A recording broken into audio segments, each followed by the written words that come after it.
Bonjour à tous. Je voudrais d'abord, bien sûr, vous remercier d'être venus ici. Aujourd'hui, nous sommes très nombreux, beaucoup plus nombreux que la journée précédente qui a eu lieu en septembre. Merci à vous tous d'être là. Merci aussi d'avoir travaillé autant depuis maintenant près de 4 ans, 2009. C'est 2009 où vraiment les choses ont commencé avec cette étude faite par Éco-emballage, l'ADEME et PwC, peut-être d'autres en tout cas. C'est à ce moment-là qu'on a vraiment commencé à aborder le sujet en se disant « et si on pouvait recycler tous les emballages en plastique ?»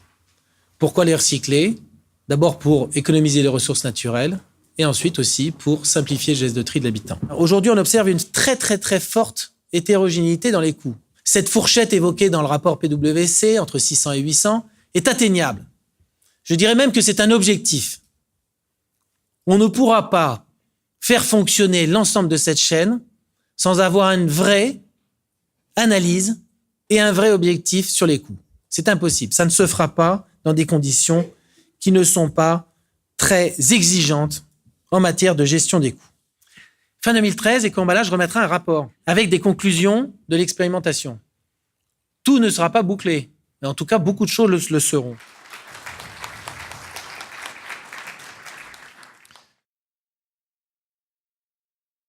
Donc on travaille avec l'ensemble des fabricants de produits laitiers frais pour bien comprendre quels sont les obstacles au recyclage de nos pots de produits laitiers frais et puis qu'est-ce qu'on peut imaginer comme solution pour éventuellement améliorer cette recyclabilité. Je suis persuadée aujourd'hui qu'il faut déjà bien concevoir les emballages pour qu'ils soient recyclables par la suite. Moi je vais continuer mon combat avec mes collègues chez Danone à faire des conceptions de plus en plus intelligentes, et quand je dis intelligentes, c'est-à-dire d'aborder la problématique du système, pas que le pot vis-à-vis du consommateur, mais vis-à-vis vraiment de la chaîne, de l'amont à l'aval et la fin de vie, donc c'est une étape à considérer.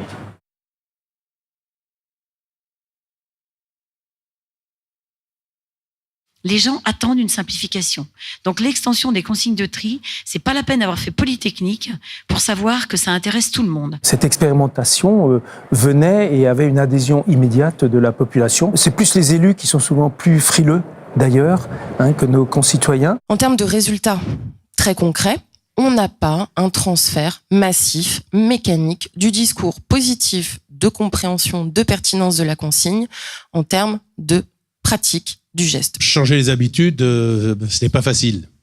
Ce n'est pas facile parce qu'il y a une population qui avait ses habitudes déjà par une information depuis plusieurs années, puis d'un seul coup, on leur demande de trier à nouveau quelque chose de plus. Si la population n'est pas suffisamment informée par la communication, on peut trouver du caoutchouc, des objets, des jouets et toute autre chose.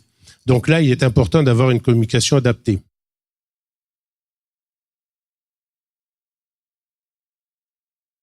On a une forte disparité sur l'ensemble des collectivités. Par exemple, sur les tonnages collectés, on va aux alentours de 0% à plus de 40% des tonnages collectés. Concernant les contenants, comment ça se traduit cette augmentation de tonnage ? On s'aperçoit que globalement, sur le porte-à-porte, il y a très peu de volume, très peu de rajouts de bacs qui ont été faits à l'heure actuelle. Donc on observe qu'on est plutôt aux alentours de 2% d'augmentation des volumes. Concernant l'apport volontaire et les collectivités qui sont en apport volontaire, on observe une augmentation de 6% du volume de colonnes d'apport volontaire.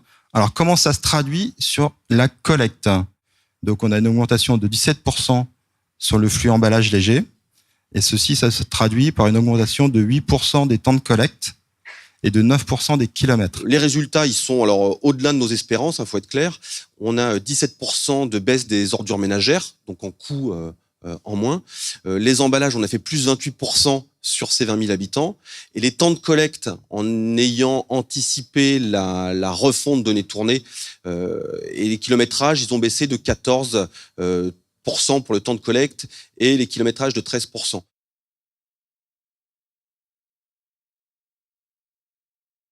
L'évolution des centres de tri, c'est le point clé de la réussite du projet. Pas l'unique, mais c'est un des points clés de la réussite de ce projet. Trouver les bonnes organisations, faire en sorte qu'on puisse, après la collecte, avoir un plus fort taux de séparation à un coût raisonnable et se demander quel outil industriel on peut avoir en France. Le parc de centres de tri qui existe actuellement sauf très rare exception, même avec des investissements complémentaires, à peu près un tiers du parc n'est pas capable de trier l'intégralité des tonnages correspondant à l'extension ou de pouvoir les trier en fonction des standards qui sont demandés. Donc on a une réelle augmentation du volume des produits qui sont stockés à l'entrée du centre de tri. On a une baisse de rendement de production et on a une baisse de la densité qui est en moyenne autour de 8%. Le premier gros enseignement, c'est de faire très attention sur la partie pré-tri des films pour que cette première partie de flux ne vienne pas perturber des matériaux qu'on savait recycler avant et qui font l'objet de cahiers d'échange avec nos partenaires recycleurs. On ne pouvait pas tout prévoir au début de cette expérimentation. C'est d'ailleurs pour ça qu'on a dû adapter plusieurs fois les différents centres de tri qui sont en expérimentation pour pouvoir capter les nouveaux gisements. Il n'y a pas du tout de pessimisme. Il y a quelques personnes qui ont dit « Oh là, mais tout ça est très pessimiste ». Je ne crois pas du tout. Je crois qu'il y a un vrai challenge qui est devant nous. Comment peut-on trier de façon efficace, pas trop cher, et pour faire un niveau de qualité de produit acceptable par les recycleurs ?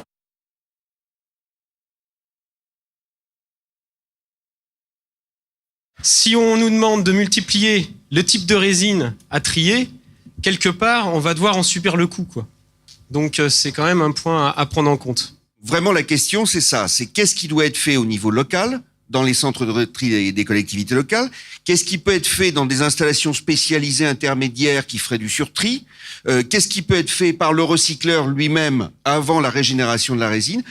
C'est ça la véritable question. Les collectivités dans les centres de tri, vous séparez la matière. Les recycleurs dans leurs unités de recyclage continuent à séparer la matière. L'objectif étant de produire de la matière première recyclée d'un niveau de qualité suffisant pour pouvoir se substituer à de la matière première vierge.